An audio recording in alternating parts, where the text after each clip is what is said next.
Paolo?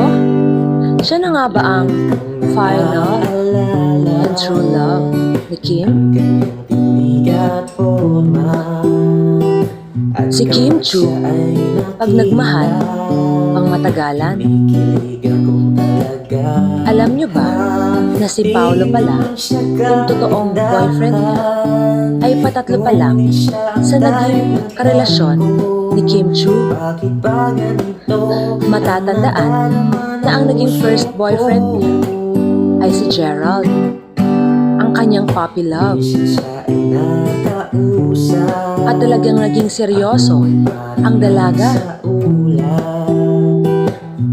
Matapos nito ay sinundan ni Zian Lim at naging sila for 11 years mahigit.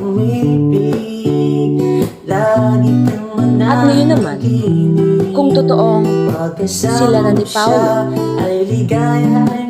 ibig sabihin, posibleng siya na ang kanyang final, genuine, and true love. Ano sa tingin mo? Si Paolo na nga kaya ang magdediretso sa dalawa sa simbahan?